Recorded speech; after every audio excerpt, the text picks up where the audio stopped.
Night ಕಳ್ಳತನ ಆಗಿದೆ. ಸುಮಾರು 320 ಗ್ರಾಮ್ ಗೋಲ್ಡು ಪ್ಲಸ್ 690 ಗ್ರಾಮ್ ಬೆಳ್ಳಿ ಪ್ಲಸ್ 1 ಲಕ್ಷ ರೂಪಾಯಿ ಕ್ಯಾಶನ್ನು ಅವರು ಕದ್ದುಕೊಂಡು ಪರಾರಿಯಾಗಿದ್ದು ನಮ್ಮ ಗಮನಕ್ಕೆ ಬಂದಿರ್ತದೆ. ತಕ್ಷಣ ನಾವು ಪ್ರಕರಣವನ್ನು ದಾಖಲಿಸಿಕೊಂಡು ತನಿಖೆ ಮಾಡಿದ್ದೇವೆ.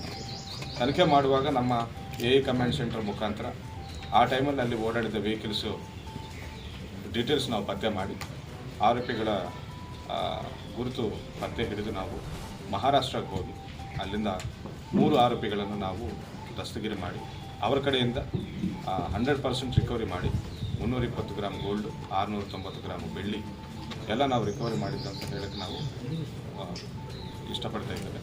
ಆ್ಯಂಡ್ 1 ಲಕ್ಷ ರೂಪಾಯಿ ದುಡ್ಡಿನಲ್ಲಿ 5,000 ರಿಕವರಿ ಮಾಡಿ ಮಿಕ್ಕಿದ ಎಲ್ಲ ದುಡ್ಡನ್ನು ಅವರು ಖರ್ಚು ಮಾಡಿದಂತ ಗೊತ್ತಾಯಿತು. ಅವರು ಕೃತ್ಯಕ್ಕೆ ಉಪಯೋಗಿಸಿರುವ ಕಾರನ್ನು ಕೂಡ ನಾವು ಜಪ್ತಿ ಮಾಡಿದ್ದೇವೆ. ಒಟ್ಟಿನಲ್ಲಿ 28,32,500 ರೂಪಾಯಿ ಮೌಲ್ಯದ ಪ್ರಾಪರ್ಟಿಯನ್ನು ಅವರು ಕದ್ದಿದ್ದಾರೆ. 27,31,000 ಸುಮಾರು ನಾವು ರಿಕವರಿ ಮಾಡಿದ್ದೇವೆ. ಆ್ಯಂಡ್ 4,05,000 ಬೆಲೆ ಬಾಳುವ ಒಂದು ಕಾರನ್ನು ಕೂಡ ನಾವು ಜಪ್ತಿ ಮಾಡಿ 3 ಜನರನ್ನು ನ್ಯಾಯಾಂಗ ಬಂಧನಕ್ಕೆ ಒಪ್ಪಿಸಿದ್ದೇವೆ. ಇವರು ಈ ಹಿಂದೆ ಕೂಡ ಮಹಾರಾಷ್ಟ್ರದಲ್ಲಿ ಕೆಲವು ಕಳ್ಳತನಗಳು ಮಾಡಿದ್ದಾಗಿ ನಮಗೆ ಗೊತ್ತಾಯಿತು.